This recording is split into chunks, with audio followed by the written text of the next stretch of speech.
Epilogue. Instant influence.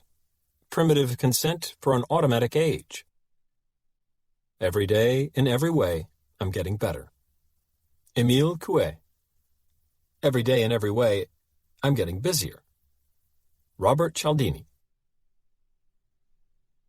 Back in the 1960s, a man named Joe Pine hosted a rather remarkable TV talk show that was syndicated from California.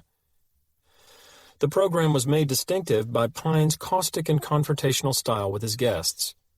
For the most part, a collection of exposure-hungry entertainers, would-be celebrities, and representatives of fringe political or social organizations. The host's abrasive approach was designed to provoke his guests into arguments, to fluster them into embarrassing admissions, and generally to make them look foolish. It was not uncommon for Pine to introduce a visitor and launch immediately into an attack on the individual's beliefs, talent, or appearance. Some people claimed that Pine's acid personal style was partially caused by a leg amputation that had embittered him to life. Others said no, that he was just vituperous by nature. One evening, rock musician Frank Zappa was a guest on the show. This was at a time in the 60s when very long hair on men was still unusual and controversial. As soon as Zappa had been introduced and seated, the following exchange occurred. Pine: I guess your long hair makes you a girl. Zappa: I guess your wooden leg makes you a table. Aside from containing what may be my favorite ad-lib, the above dialogue illustrates a fundamental theme of this book. Very often in making a decision about someone or something, we don't use all the relevant available information. We use, instead, only a single highly representative piece of the total. And an isolated piece of information, even though it normally counsels us correctly, can lead us to clearly stupid mistakes that, when exploited by clever others, leave us looking silly, or worse. At the same time, a complicating companion theme has been present throughout this book. Despite the susceptibility to stupid decisions that accompanies a reliance on a single feature of the available data, the pace of modern life demands that we frequently use this shortcut. Recall that early in Chapter 1, our shortcut approach was likened to the automatic responding of lower animals, whose elaborate behavior patterns could be triggered by the presence of a lone stimulus feature. A cheep, cheep sound, a shade of red breast feather, or a specific sequence of light flashes. The reason infrahumans must often rely on such solitary stimulus features is their restricted mental capability. Their small brains cannot begin to register and process all the relevant information in their environments. So these species have evolved special sensitivities to certain aspects of the information. Because those selected aspects of information are normally enough to cue a correct response, the system is usually very efficient. Whenever a female turkey hears cheep cheep, click whir, out rolls the proper maternal behavior in a mechanical fashion that conserves much of her limited brain power for dealing with the variety of other situations and choices she must face in her day. We, of course, have vastly more effective brain mechanisms than mother turkeys or any other animal group for that matter. We are unchallenged in the ability to take into account a multitude of relevant facts, and consequently to make good decisions. Indeed, it is this information processing advantage over other species that has helped make us the dominant form of life on the planet. Still, we have our capacity limitations too, and for the sake of efficiency, we must sometimes retreat from the time-consuming, sophisticated, fully informed brand of decision-making to a more automatic, primitive, single-feature type of responding. For instance, in deciding whether to say yes or no to a requester, it is clear that we frequently pay attention to but one piece of the relevant information in the situation. We have been exploring several of the most popular of the single pieces of information that we use to prompt our compliance decisions. They are the most popular prompts precisely because they are the most reliable ones, those that normally point us toward the correct choice. That is why we employ the factors of reciprocation, consistency, social proof, liking, authority, and scarcity so often and so automatically in making our compliance decisions. Each by itself provides a highly reliable cue as to when we will be better off saying yes than no. We are likely to use these lone cues when we don't have the inclination, time, energy, or cognitive resources to undertake a complete analysis of the situation. Where we are rushed, stressed, uncertain, indifferent, distracted, or fatigued, we tend to focus on less of the information available to us. When making decisions under these circumstances, we often revert to the rather primitive but necessary single piece of good evidence approach. All this leads to a jarring insight. With the sophisticated mental apparatus we have used to build world eminence as a species, we have created an environment so complex, fast-paced, and information-laden that we must increasingly deal with it in the fashion of the animals we long ago transcended. John Stuart Mill, the British economist, political thinker, and philosopher of science, died more than 100 years ago. The year of his death, 1873, is important because he is reputed to have been the last man to know everything there was to know in the world. Today, the notion that one of us could be aware of all known facts is only laughable. After eons of slow accumulation, human knowledge has snowballed into an era of momentum-fed, multiplicative, monstrous expansion. We now live in a world where most of the information is less than 15 years old.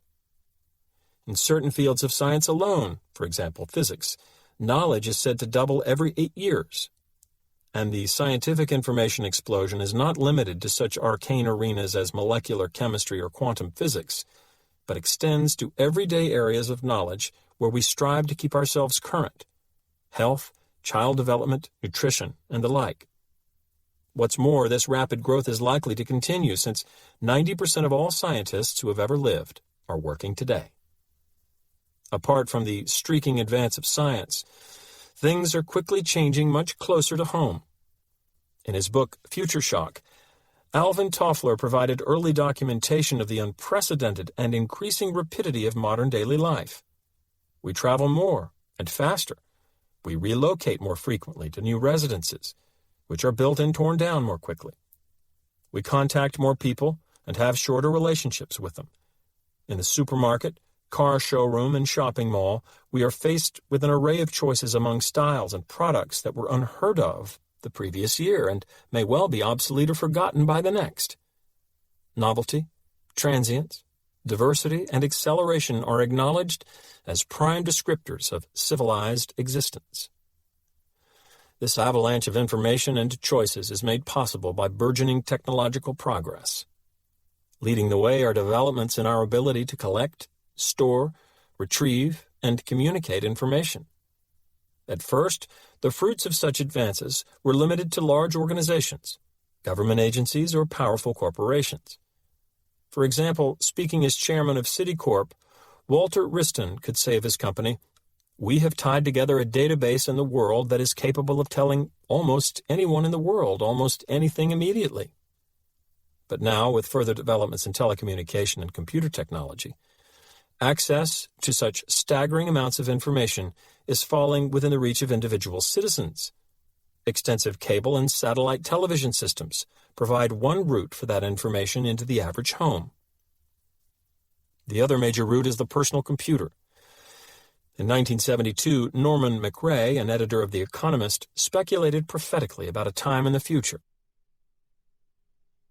The prospect is, after all, that we are going to enter an age when any duffer sitting at a computer terminal in his laboratory or office or public library or home can delve through unimaginable increased mountains of information in mass assembly data banks with mechanical powers of concentration and calculation that will be greater by a factor of tens of thousands than was ever available to the human brain of even an Einstein. One short decade later, Time magazine signaled that McRae's future age had arrived by naming a machine, the personal computer, as its Man of the Year. Time's editors defended their choice by citing the consumer stampede to purchase small computers and by arguing that America, and in a larger perspective, the entire world, will never be the same. McRae's vision is now being realized. Millions of ordinary duffers are sitting at machines with the potential to present and analyze enough data to bury an Einstein. Because technology can evolve much faster than we can, our natural capacity to process information is likely to be increasingly inadequate to handle the surfeit of change, choice, and challenge that is characteristic of modern life. More and more frequently, we will find ourselves in the position of the lower animals, with a mental apparatus that is unequipped to deal thoroughly with the intricacy and richness of the outside environment. Unlike the animals whose cognitive powers have always been relatively deficient, we have created our own deficiency by constructing a radically more complex world. But the consequence of our new deficiency is the same as that of the animal's long-standing one. When making a decision, we will less frequently enjoy the luxury of a fully considered analysis of the total situation, but will revert increasingly to a focus on a single, usually reliable feature of it. When those single features are truly reliable, there is nothing inherently wrong with the shortcut approach of narrowed attention and automatic response to a particular piece of information. The problem comes when something causes the normally trustworthy cues to counsel us poorly, to lead us to erroneous actions and wrong-headed decisions. As we have seen, one such cause is the trickery of certain compliance practitioners who seek to profit from the rather mindless and mechanical nature of shortcut response. If, as seems true, the frequency of shortcut response is increasing with the pace and form of modern life, we can be sure that the frequency of this trickery is destined to increase as well. What can we do about the expected intensified attack on our system of shortcuts? More than evasive action, I would urge forceful counter-assault. There is an important qualification, however. Compliance professionals who play fairly by the rules of shortcut response are not to be considered the enemy. On the contrary, they are our allies in an efficient and adaptive process of exchange. The proper targets for counter-aggression are only those individuals who falsify, counterfeit, or misrepresent the evidence that naturally cues our shortcut responses. Let's take an illustration from what is perhaps our most frequently used shortcut. According to the principle of social proof, we often decide to do what other people like us are doing. It makes all kinds of sense, since most of the time an action that is popular in a given situation is also functional and appropriate. Thus, an advertiser who, without using deceptive statistics, provides information that a brand of toothpaste is the largest selling or fastest growing, has offered us valuable evidence about the quality of the product and the probability that we will like it. Provided that we are on the market for a tube of good toothpaste, we might want to rely on that single piece of information, popularity, to decide to try it. This strategy will likely steer us right, will unlikely steer us far wrong, and will conserve our cognitive energies for dealing with the rest of our increasingly information-laden, decision-overloaded environment. The advertiser who allows us to use effectively this efficient strategy is hardly our antagonist, but rather must be considered a cooperating partner. The story becomes quite different, however, should a compliance practitioner try to stimulate a shortcut response by giving us a fraudulent signal for it. The enemy is the advertiser who seeks to create an image of popularity for a brand of toothpaste by, say, constructing a series of staged, unrehearsed interview commercials in which an array of actors posing as ordinary citizens praise the product. Here, where the evidence of popularity is counterfeit, we, the principle of social proof and our shortcut response to it, are all being exploited. In an earlier chapter, I recommended against the purchase of any product featured in a faked, unrehearsed interview ad, and I urged that we send the product manufacturers letters detailing the reason and suggesting that they dismiss their advertising agency. I would recommend extending this aggressive stance to any situation in which a compliance professional abuses the principle of social proof, or any other weapon of influence, in this manner.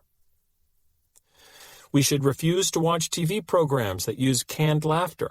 If we see a bartender beginning a shift by salting his tip jar with a bill or two of his own, he should get none from us. If after waiting in line outside a nightclub, we discover from the amount of available space that the wait was designed to impress passers-by with false evidence of the club's popularity, we should leave immediately and announce our reason to those still in line.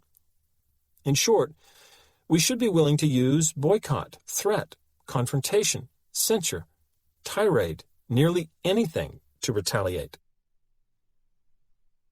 I don't consider myself pugnacious by nature, but I actively advocate such belligerent actions because, in a way, I am at war with the exploiters. We all are. It is important to recognize, however, that their motive for profit is not the cause for hostilities. That motive, after all, is something we each share to an extent. The real treachery and the thing we cannot tolerate is any attempt to make their profit in a way that threatens the reliability of our shortcuts.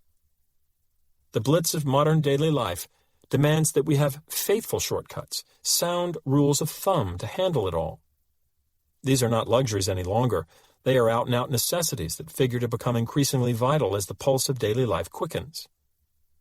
That is why we should want to retaliate whenever we see someone betraying one of our rules of thumb for profit.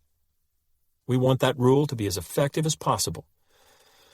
But to the degree that its fitness for duty is regularly undercut by the tricks of a profiteer, we naturally will use it less, and will be less able to cope efficiently with the decisional burdens of our day. We cannot allow that without a fight.